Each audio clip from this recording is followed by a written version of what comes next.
갈라디아서 6장 14절에서 18절 말씀까지 교독하겠습니다.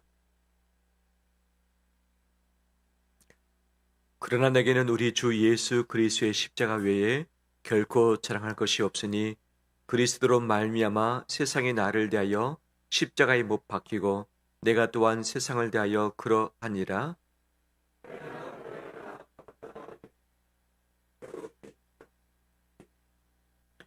무릇 이 규례를 행하는 자에게와 하나님의 이스라엘에게 평강과 공률이 있을지어다.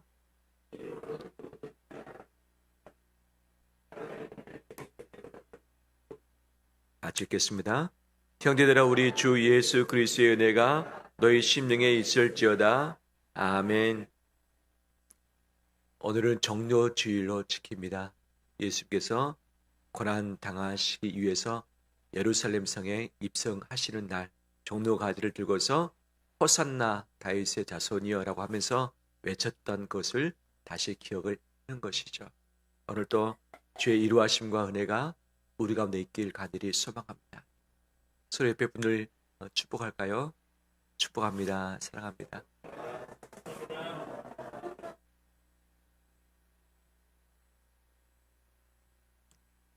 예전에는 우리 교단교회에서 사순절을 지켰었습니다. 하지만 얼마 전부터는 사순절을 지키지 않고 고난주간에 중점을 두고 있기도 하죠. 그 이유가 무엇인가? 사순절 출발이 카톨릭의 절기 관련된 부분이기도 하고 또 이교도의 그 행사와 관련된 역사적인 뿌리가 있기 때문이죠.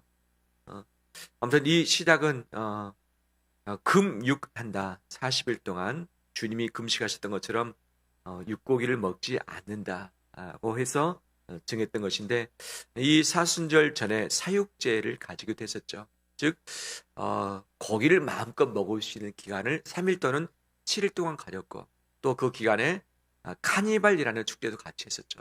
왜 곧 고기를 먹지 못하니까 고기 먹지 못하기 전에 마음껏 먹고 한번 즐겨보자 라고 해서 이기도의 행사와 서로 합해서 그런 기간들이 있었던 것이죠. 근데 이 카니발이라고 하는 단어가 바울의 제사장의 뜻이 그 안에 있지 않습니까? 즉 이교들의 행사가 있었는데 이것을 천주교에서 그들의 절기 가운데 끌어와서 1년 내내 모든 것을 절기로 만들었고, 이 절기를 지킴으로 신앙생활을 유지케 했고, 또 구원의 우리의 행위를 통해서 구원에 이르려고 하는 잘못된 가르침이 그 안에 있었던 것이죠.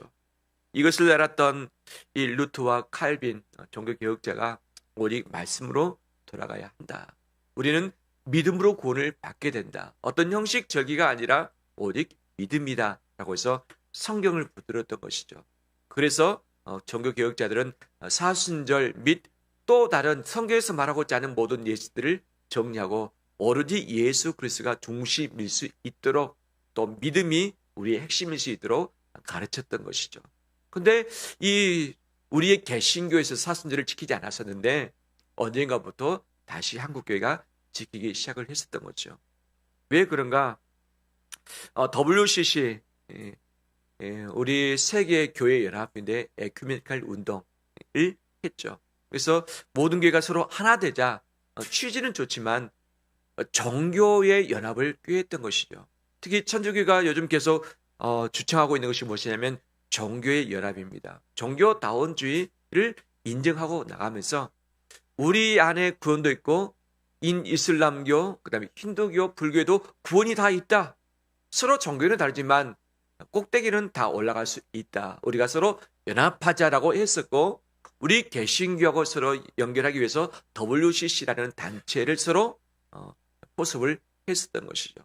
그래서 그들이 가지고 있는 절기, 기독교의 옛날 이 전통, 어떻게 보면 흠 있는 전통이죠. 이것을 개신교회가 함께 지키도록 우리의 공동 부문을 가져보자라고 하는 취지가 있었던 것이죠. 그래서 WCC로부터 시작해서 했던 것이 사순절이기도 합니다.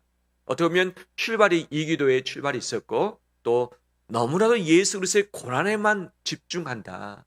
실제 지금 예수님은 부활하셨고 영광의 모습을 가지고서 하나님보다 우편에 계시는데, 이미 주님은 십자가에 계시지 않는데 십자가에 지금도 계신 건양 바로 오랜 기간 동안 그것을 묵상하는 것, 신앙의 유익함도 있지만 도리어 부활의 예수 그리스도가 좀 감소되어지는 이런 부분도 있는 것이죠.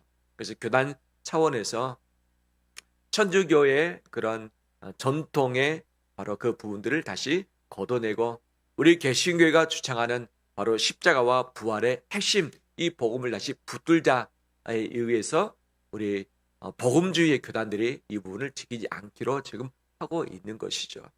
그렇다고 고난주간도 퇴색되는가? 아니죠.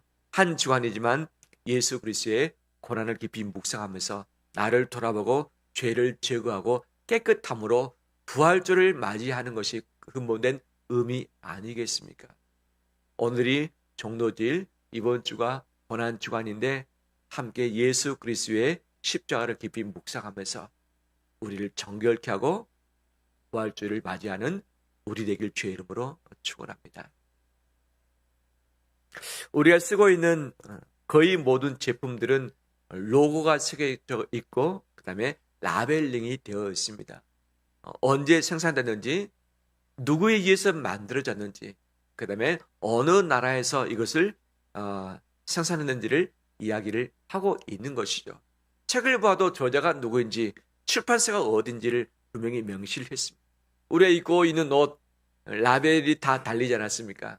그래서 메이드 인 코리아 또는 다른 나라의 이름도 있고 어느 회사 제품인지 언제 생산됐는지 기록이 되어 있는 것 아니겠어요? 자동차를 탈 때에도 바로 어느 회사 또는 어느 나라 차인지 알 수 있기도 하는 거죠. 휴대폰 모든 전자제품 바로 공산품이 다 라벨링이 다 되어 있죠. 그래서 똑같은 제품인데 어떤 라벨이 붙었는가에 따라서 가치가 달라지고 가격이 달라지는 것 아니겠습니까? 똑같은 가방인데 정말 정품 가방인가 아니면 짝퉁 라벨을 붙여놓은 가방인가에 따라서 가격 차이가 있으면 분명히 제품은 동일한 재질로 만들어지고 똑같은 사람이 만들었음에도 불구하고 라벨이 있는 것과 라벨이 없는 것 또는 가짜 라벨이 있는 것에 따라서 제품의 가격은 천차만별 아니겠습니까? 만약에 나에게 라벨이 붙어져 있다면 어떤 것이 기록되었으면 좋겠는가? 보통 우리는 내가 받았던 상을 잘 붙들고 있고 내가 받았던 어떤 감사장 또는 기념패를 잘 보관을 합니다. 내가 이 나라의 국적인 것, 주민등록증 등을 통해서 또 여권을 통해서 확인받기도 하는 거죠. 내 신분이 무엇인지, 내가 어떤 상황 가운데 있는지 우리는 내 자신의 것을 드러나 보이기 위해서 어떤 표시, 흔적들을 우리가 찾고 있는 것이 분명 맞는 것이죠. 좋지 않는 나쁜 이력, 범죄 이력들 분명히 남아있는 것 아니겠어요? 국가에서는 간혹 이 기록을 지워버리는 그런 면제를 주는 것도 참 좋은 것 아니겠습니까? 그런데 이것들이 계속 간다라면 불편하겠죠. 좋지 않은 것들은 지워버리고 좋은 것들만 나의 삶에 남겨져 있고 또 내가 그렇게 보여지기를 원하는 것이 우리들의 마음 아니겠습니까? 한 이미지 한컷 볼까요? 동물에 무엇을 찍고 있습니까? 낙인을 찍고 있죠. 동물이 있지만 이 동물은 누구의 소유다. 소유권을 확인하기 위해서 낙인을 딱 찍어 놓습니다. 동물이 섞여도 잃어버려도 이 동물의 주인이 누구인지를 알기 때문에 찾아갈 수 있는 것 아니겠어요?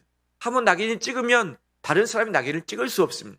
그 동물은 죽을 때까지 그 낙인 가지고 살아가는 거죠. 이 드라마에서도 이런 부분이 있었죠. 이마에 무엇이 있습니까? 노비라고 하는 낙인이 이마에 찍힌 것이죠.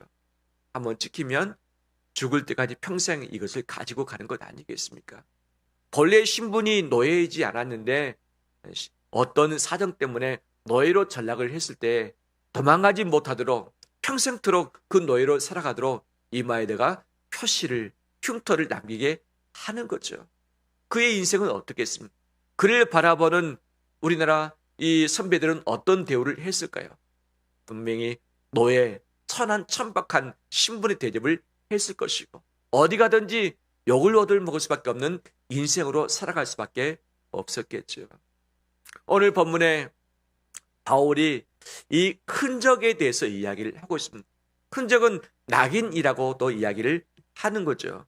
17절 말씀에 이렇게 말합니다. 17절은 갈라디아서의 결론이기도 합니다. 함께 읽겠습니다. 이후로는 누구든지 나를 괴롭게 하지 말라. 내가 내 몸에 예수의 흔적을 지니고 있느라. 누구의 흔적입니까? 예수의 흔적을 지니고 있다 라고 이야기합니다. 이 공동 번역서에는 이렇게 번역하고 있습니다. 앞으로는 아무도 나를 괴롭히지 마십시오. 내 몸에는 예수의 낙인이 찍혀 있습니다. 죄인에게 또는 동물에게 찍는 그 낙인이 제 몸에 찍혀 있습니다 라고 하는 거죠. 현대 성경에는 좀 더 사실적으로 번역을 했습니다. 이제는 두 번 다시 이런 문제로 나를 괴롭히는 일이 없길 바랍니다. 내 몸에는 예수를 욕하는 자들에게 맞은 상처가 남아 있습니다. 이것이야말로 내가 그리스도의 노예라는 표적입니다 라고 바울은 고백을 하고 있는 것이죠. 당시의 노예들 도망가지 못하게 몸에 낙인을 찍어 놓았던 것으로 추정도 되어지는 것이죠. 한번 찍히면 그냥 죽을 때까지 그 사람의 노예로 살아가고 신분이 회복이 안 됩니다. 낙인 그 자체가 이 고통스럽고 수치스러운 것 아니었겠습니까? 그런데 바울은 말합니다. 너희들이 흔적 때문에 자랑하고 이것을 붙드느냐? 바로 어떤 것입니까? 우리 몸에 할례의 흔적이 있다. 우리는 율법을 지킴으로 절기를 지킴으로 갖는 의가 있다라고 하면서 그들의 행위 또는 그들의 몸에 있는 흔적 가지고 바울하고 논쟁하며 갈라디아 지역에 있는 교회들과의 이 교리의 갈등이 발생한 것 아니었겠습니까? 바울은 분명히 말합니다. 이것들 가지고 나를 좀 괴롭히지 말라. 이 잘못된 논쟁 가지고 우리를 좀 시험하지 말라. 내 몸에는 예수의 흔적이 있다라고 이야기를 하고 있는 것이죠. 이 흔적이라는 단어가 스티그마라는 단어죠. 그리스어에서 나온 건데 가축의 몸에 소유권을 나타내는 그런 표시이기도 했는데 바로 바울은 내 몸에 누구의 표시가 있다? 예수 그리스도의 표시가 있다. 그래서 전화가 있다는 표시를 내고 있잖아요. 예. 우리가 사는 집은 어느 아파트냐에 따라서 가격이 달라지죠. 우리 이 단지도 이 단지 이름을 바꾸지 않았습니까? 바꾼 것이 잘하는 건지 잘못한 것인지는 알 수 없지만 왜 바꿨을까? 아파트의 가치를 높이기 위해서. 그런데 이 아파트를 만들었던 회사가 어떻게 됐습니까? 어려움을 겪을 수밖에 없었던 것이. 재건축을 할 때에 어느 아파트, 어느 건설사에 바로 마크가 찍힐 것인가에 따라서 가치가 달라집니다. 서로 더 나은 회사를 선택하기 위해서 애를 쓰는 것이 우리의 나라의 현주소 아니겠습니까? 내가 사는 집, 내가 타는 자동차, 내가 입고 있는 바로 이 옷, 어떤 로고, 어떤 라벨이 붙느냐, 이것이 정말 우리의 관심사 아니겠습니까? 만약에 나에게 어떤 라벨이 붙는다고 한다면 어떤 라벨 붙길 원합니까? 나에게 어떤 흔적이 남겨진다면 어떤 흔적이 나에게 남겨지길 원합니까? 그 어떤 것보다도 바울이 고백했던 예수의 흔적이 우리 몸에 남아있길 원합니다. 영광과 칭찬은 누구든지 원하지만 낙인이 찍혀지는 것은 원치 않습니다. 바울은 다른 흔적들이 있었지만 예수님 때문에 받게 되는 고난, 이것 때문에 돌에 맞고 매를 맞고 감옥에 갇히는 일들이 있었는데 이것이 몸에 흔적으로 남아있다. 그 상처를 볼 때마다 이것은 예수의 흔적이다. 나는 이것을 마지막까지 붙들겠다라고 이야기를 합니다. 인생 살아가면서 어떤 흔적을 남기길 원합니까? 어떤 이력을 남기길 원합니까? 어디 예수님을 위해서, 하나님의 나라를 위해서 고생하며 고난받고 고통 가운데 있었던 이것이 우리의 마지막까지 남겨져 있길 주의 이름으로 축원합니다. 내 소유, 내가 가진 것이 아니라 오직 예수님 때문에 받게 되는 수고와 땀방울과 고난과 모든 것들을 갖는 우리 되길 원합니다. 하지만 우리 모두는 예수님 때문에 수고하고 고생하고 땀 흘리고 그다음에 세상에 눈총을 받고 핍박받고 고난받는 것을 잘 원하지는 않습니다. 내가 만약에 북한 가운데 거주한다고 한다면 그들이 받고 있는 고난을 똑같이 받을 것인가? 이 수용소에 갇혀서 평생토록 나오지 못하면서 중노동을 해야 되는 그들, 이 몸이 만신창이된 상황에 있는 그들, 잘못하면 총살령을 받기도 하는 그들, 만약 내가 그 현장에 있다면 나는 그것을 내 몸에 새기면서 감사할 수 있겠는가? 북한뿐만 아니라 세계 열방에는 가면 갈수록 기독교인에 대한 박해가 심하게 일어나고 있고, 특히 아프리카 지역에 있어서는 예수 믿는 것 때문에 죽임을 당하는 많은 일들이 있고 폭행을 당하고 성폭행을 당하고 있는 상황이기도 하는 것이죠. 예수님이 아니라면 갖지 않았어야 할 그런 흔적들이 예수님 때문에, 신앙 때문에 갖게 되는 것이죠. 나는 어떤 흔적 갖길 원하는가? 어떤 흔적 남기길 원하는가? 주님을 섬기면서, 교회를 섬기면서 어떤 위치에서 어떤 흔적 가지고 내가 나가길 원하는가?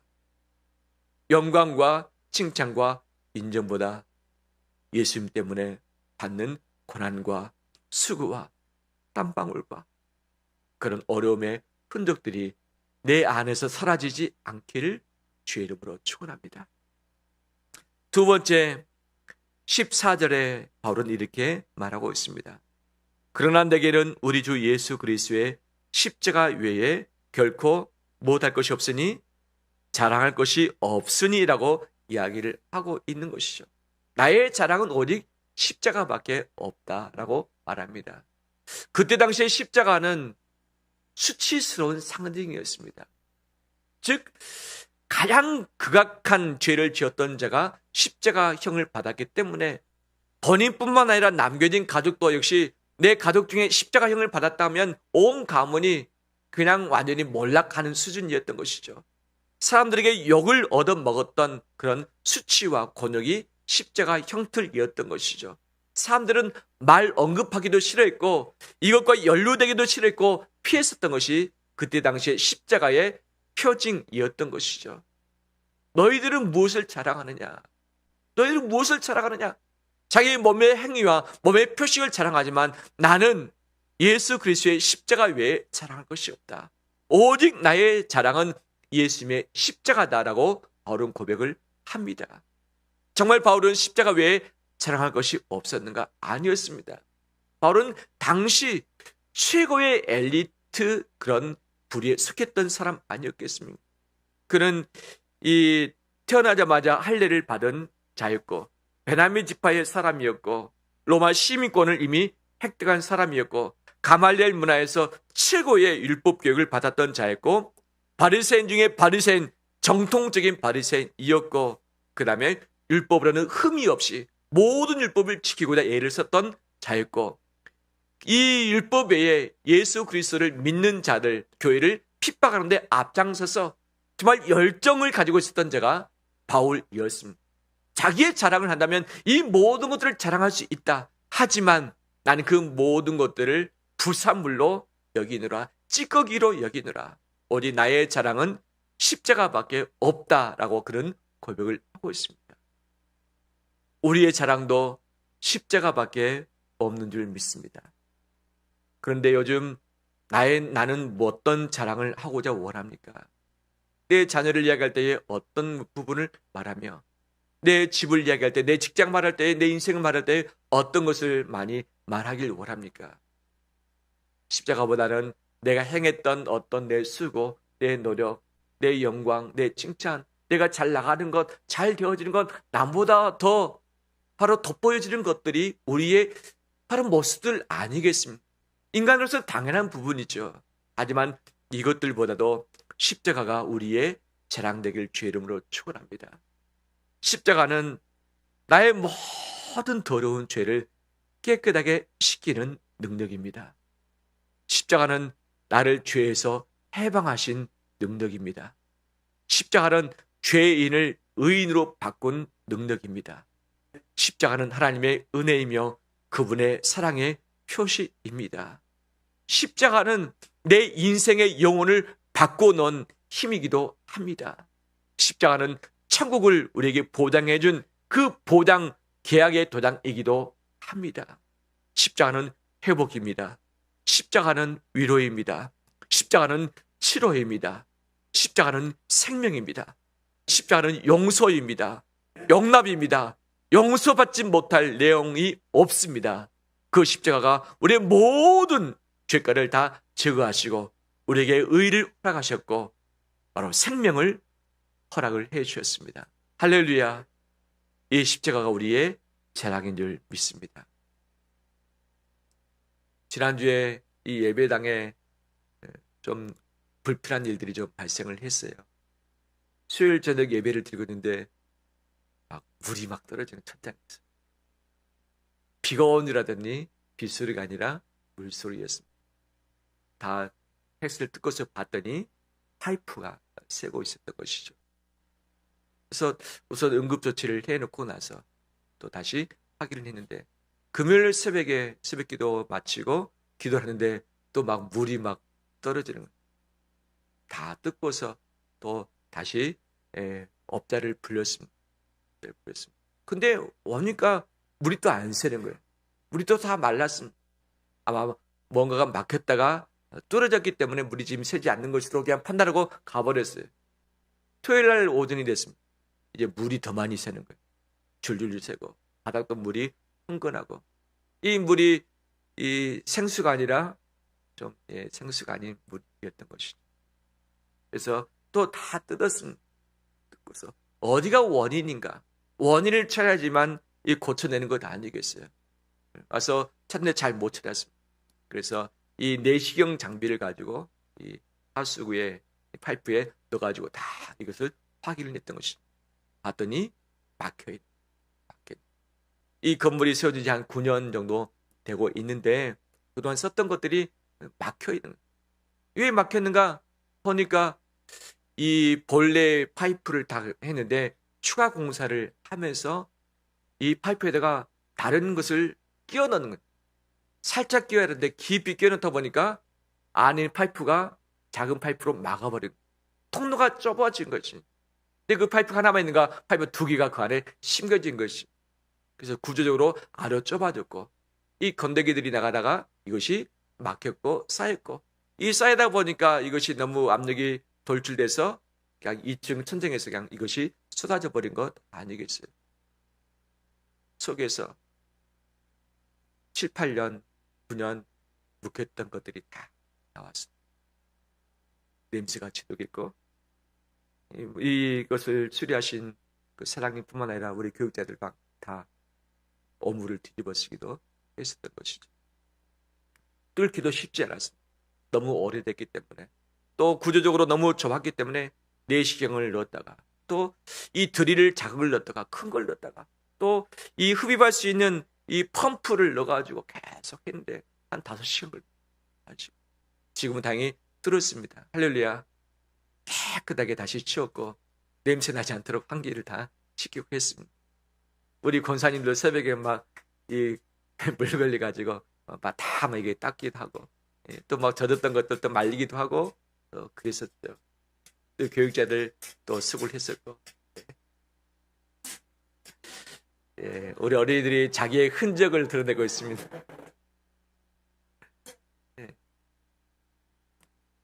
3일 동안 이 반복되는 이것 원인을 찾는데 3일 걸렸습니다. 원인을 찾고 나서 이것을 깨끗하게 했던 것이죠. 뿐만 아니라 이 목양실 버리 파이프 오버되는 거예요. 봤더니 또 막혀있고 그래서 막 본 김에 우리 주방에 가서 보자. 뜯었더니 와 정말 도저히 눈 뜨고 볼 수 없는 상황에 안 보이니까 살았던 거예요. 다 제거하고 속에 내시경을 쫙 넣어가지고 좀 있던 것들 다 깨끗하게 씻어냈습니다. 할렐루야. 이걸 보면서 제 안에 뚫어내야 할 오염이 막혀있지 않을까? 영적인 것들이 막혀있지 않을까? 이것들이 오래돼서 쌓여있지 않을까? 핏줄로 보면 동맥경화증 아니겠습니까? 막히면 쓰러지는 것이죠. 죽는 것이죠. 우리 교회는 어떤가? 어디 5시간 지켜보면서 참 제 자신을 돌아보고 하나님께서 다른 층이 아니라 우리 교회에서 이것이 벌어지게 한 것도 이유가 있지 않겠는가 또 생각을 했습니다. 그러면서 십자가가 바로 이 모든 것을 깨끗하게 하고 뚫어내며 화평케 하고 하나가 되는 능력이라는 것을 다시 한번 붙들게 되었습니다. 할렐루야. 내 속에 죄의 찌꺼기, 상처의 찌꺼기, 오염된 것들을 십자가로 말미암아 다 씻어내기로 합니다. 씻어내기로 합니다. 십자가는 화평의 능력이 있습니다. 하나 되게 하신 능력이 있습니다. 십자가 안에서 둘이 하나가 되어지고 이방인이 가족이 되어지는 것 아니겠습니까? 이것이 십자가의 힘이며 능력인 줄 믿습니다. 이 십자가의 능력이 우리 가운데 가득 차 있길 바라며 이 자랑이 우리의 자랑, 우리 교회의 자랑이길 주의 이름으로